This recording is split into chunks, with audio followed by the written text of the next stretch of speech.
लानानै जे धरना होबाय थादों माहारियारि आफाद एबा थुनलाइ आफाद बे नाटक होनानै आरो उदालगुरि बियाब जायैया एबसु आरो UPPL इलेक्शन कमिशना मोनसे इन्डिपेन्डेन्ट अर्गेनाइजेसन सरकारनि आरो बियो कन्स्टिटिउसनाव जिबायदि प्रभिजन दं बिनि सायाव सम्पूर्ण फोथायनानै बिश्वास खालामनानै बिथांमोना डिसिसनखौ लायो इलेक्शन कमिशनखौ प्रधानमन्त्रियाबो बोसोन होनानै गावनि गोसो मथे बाहायनो हाया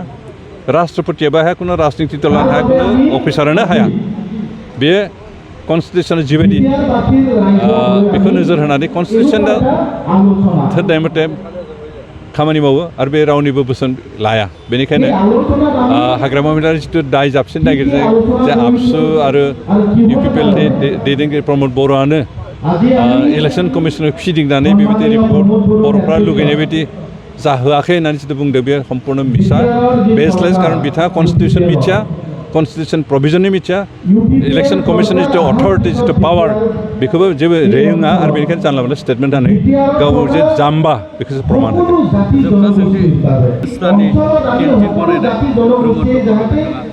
बेयावसो प्रमद बर'आबो 7 स्टारनि केन्टिनाव जायो बे जानाय लोंनायखौ सिन्था खालामनानै जाहाथे खामानि मावनो हाया जों अफिसाव थांनानै मोन्दों बेयाव 7 स्टारनि खुनु किटचेन गैया बिथांनि जिथु प्रसार बे अपप्रसारसो मानसिया थांना थानो जानांगोन खिन्थु जानायखौ लानानै सावरायनांगौ बाथ्रा गैया दा जानाय लोंनायनि बाथ्रा सावरायनांगौबा जों हाग्रामा महिलारि 1000 टाइम्स माबाफोरखौ जों बुंनो हागौ खिन्थु जों बेफोरखौ बुंनो गैया खारन हाग्रामानि लेभेलाव जों सिन्था खालामनाय खोथाफोर बुंनो गोसो जाया सार बे समावहाय BP बा UPPL गुबुननि अनगायै दिनै गासैबो बर'फोरनि खहा जानो थांगासिनो दङ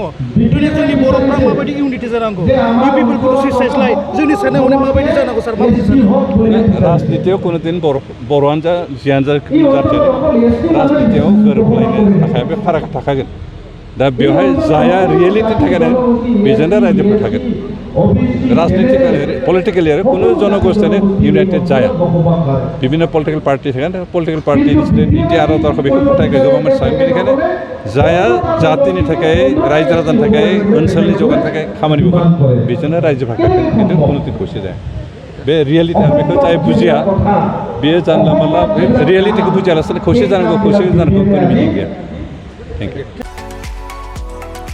2023-24 सोलोंथाइ बोसोरनि थाखाय गोदान मुं थिसननाय लानानै फैदों डन बस्को डिग्री कलेज साफागुरिया देग्लायनिफ्राय डन बस्को डिग्री कलेज साफागुरियाव बेचलर अफ आर्ट्स एबा BA नि सेथि सेमिस्टारनि गोदानै मुं थिसननाया दायो सोलिगासिनो दं चिरां जिल्लानि साफागुरियाव थानाय डन बस्को डिग्री कलेजआ देग्लायनिफ्राय BA थाखोनि सेथि सेमिस्टारनि थाखाय गोदानै एडमिशन लानायजों लोगोसे बड', इक'नमिक्स, इंलिश, एडुकेशन, हिस्टरी आरो पलिटिकल साइन्स आयदानि थाखाय BA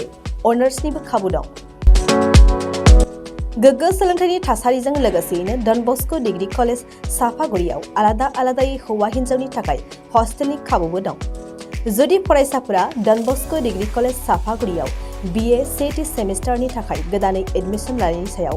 आबुं बाथ्राखौ मिन्थिनोब्ला नैबे मबाइल नम्बर 9365551959 आव थोंजों सुला लानो हागोन